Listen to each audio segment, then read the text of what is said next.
азаттыққа қырғызым қантип жеттің, аттарчының атындай арып жеттің. Азаттық демократиялық саяси партиясының кезектегі үгітіші Баткен облысының Қызылқия шаарында өтті. Залға толған ел партия талапкерлерінің өкілдерінің бір қатар болып жатқан мәселелерді жана аларды чечүүнүн кандай жол жоболору бар экенин угуп, алардын план программасына кирген иштер менен таанышты. Кыргызстан 90-жылдары распад болуп союз тараганда дагы помощь алган эмес.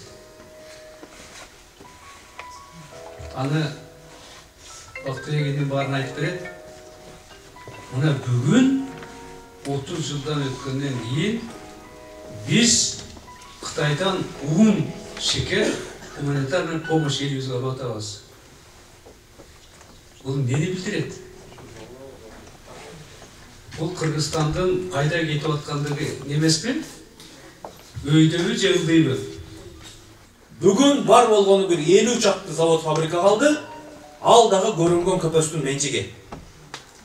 450 заводдун аты жыты жок калкаланды. Ушул жерде азыр отургандардын кээ бири балким ошол завод фабрикаларга кирпич төшөгөндүр. Бир күрөк цемент салгандыр. Бирок баарыбыз анын кирпичин да төшөгөн эмеспиз, бетонун да тургузган эмеспиз. Ата чоң энебизден калган мурасты кадырын билбей талкалап жок кылдык. Бүгүн ата мекендик өндүрүш таптакыр тыптыйпылы чыкты. Өлкөдөгү миңдеген жарандарыбыз жумуш орunu жоктугунан чет өлкөлөрдө миграцияда жүргөнү, алардын укугу тебеленип жаткандыгы көңүл оорутарлык иш. Буга чейин Ахматбек Келдибеков миграцияда жүргөн жарандар үчүн бир катар жеңилдиктерди түзүп, алардын жумушун илгерилетиши керектигин айтып өттү. Чет элде жүргөндөрдүн алдыда дагы карала турчу маселелери көп экени да маанилүү. Тилекке каршы бүгүнкү парламентте бул тууралуу маселелер көтөрүлгөн эмес. Иш жок, адилеттүүлүк жок. Эчтекеге келди жетишпейт, кетти бардыгы. Бирок ошолордун жок дегенде мына Бактиним жакшы айтты. Алардан келген акча негизинде биздин экономика кыймылдап атат. Жок дегенде ошол жерге ол Бишкекте министерство юстиция болобу, МВД болобу, ушуну кармабай ошол жака өкүлчүлүгүн ачып койбойбу? Ошолордун укугун жок дегенде ошол жерде коргош үчүн. Бүгүн 12 000 адам Кыргыздын жараны Россияда түрмөдө отурат. Эмне үчүн муну эч ким ойлонбойт? Көрсө, биз топудай болгон эл экенбиз, күчтүү эл экенбиз. Жөн эле бир айылды баштаганда элибизди баштап, мамлекетибизди конфетка кылып алсак боло турган күчүбүз бар экен. Болгону биз өзүбүз ушуга кайдыгер экенбиз. Бийлик кылсын, саясатчылар кылсын, кылбады да, булар мынтип койду, антип койду деп телевизор менен урушуп отура берет экенбиз. Көрсө, биздин колубуздан келе турган аябай көп иш бар экен. Биз жөнөкөй катардагы элдин колунан аябай көп иш келет экен. Халктын көңүлүн ренжиткен бул вака чейинки айрым эл өкүлдөрүн да эске салышты. Мындан улам Кызылкыя эле талапкерлер парламентке бара турган болсо кандай өзгөрүүлөр болоруна токтолушуп, өздөрү кызыккан суроолорду узатууга жетишти. Биздин мечиттерге түшкөн акча, эгерде силер билбесеңер мен билемин, bir cumada түшкөндө 70 000 80 000 акча түшөт. Биздин мечиттер азыр ар бир жаран кирип намаз окуганда ак пайпак менен кирип, пайпагы кара болбой чыгып кетиш керек. Энди силер кара көз амалабайбыз дегендер менен алыш керек мына.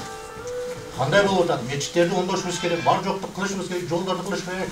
Абдан экология чатак, тротуарлар жок. Ошондой? Туура, мен жооп берем. Азыр машинелер окуучулар кетип атат, жолдо кетип атат. Туура айтасыз. Ушул маселелерди карап атат. Бул мындайда Конституцияны эл кабыл алып атканда ага. Конституцияда мамлекет менен дин эки башка деп эл добуш берип кабыл алды. Эгерде Конституцияда экөө эки башка эмес мамлекеттин ичине кирет дегенде бүгүн көзөмөлдө болот эле. Эне мыйзам жагынан. Бирок муфтият, уламалар кеңеши ушунун баарын көзөмөлдөш керек. Ал бюджетке барып түшпөйт.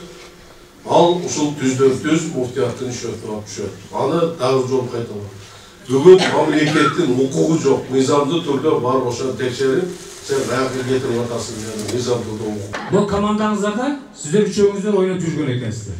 Правый нападающий, левый нападающий, средний нападающий. Азыр защитага бир адамды кошуп алыпсыздар. Молодец, ушул кишиден көп үмүттөр бар. Защитада турган. Буларды нападениега ага жөнөтө берип, өзүңүз защитада туруп туруң бүгүнчө. Болбосо мен сиз нападение кылып атасыз. Кудай каласа. Бардыгыңыздарга ийгилик болмак. Жаңы ниет кылып атат, жаңы аттанышып атат. Кудай каласа, Кудайым берсин ушуларга насип кылып. Болсун деп. Кудай, амин, Аллаху акбар. Рахмат. Айтканыңыз келсин байке, бар болуңуз. Бар болуңуз. Жакшы сөз айттыңыз. Менин заменде турган оюмчумун да, жакшы. Ал эми Азаттык демократиялык саясий партиясынын талапкерлеринин билдирүүлөрүнөн кийин калктын пикирин угуп көрүүгө аракеттендик. Алар партиянын өзгөчөлүктөрүн, күчтүү талапкерлер чогулганын айтып, Азаттык партиясын колдой тургандыктарын билдиришти. Булардын жанагы айткан немелер эң жакты да, баягыдай балдардын пособияларын көтөргөн, жана пенсиялердин неме кылганы, бессрочный кылып, жана паспорттарды неме кылганы, аябай пландары жакшы экен. Енді бұл біз шайлауға, біз барасам шайланат дебей қойбостан, ар бирибиз барып катышыбыз керек экен да. Катышып, өзүбүз эмени тандап, эме кылышыбыз керек да, шулар колдошубуз керек. Илайым максатыңарга жеткиле. Куда деген куркабайт дейт, Алла деген ачкабайт дейт. Алла жолуңарды ачсын, Алла тилегиңерди берсин. Алла dünya tinç болсын, хаммабыз tinç болойлук балдарым. Алдың кейін кылып жүргөн иштери дагы бардыгы ачыкчасы айтылды да. Анан ошо топтолгон элдин дагы өзүнүн купулга толду деп ойлойм мен дагы. Ошентип Азаттык демократиялык саясий партиясынын Кызыл Кая шаарынын эли менен болгон жолугушуусу жакшы маанайда аяктап, ак жоолук салган кыргыз апасы алакан жайып ак тилек, ак батасын берип узатты. Жердерге айтылган тилекти. О мен акбар, жолуңар шыда, жолдошуңар кызыл болсун.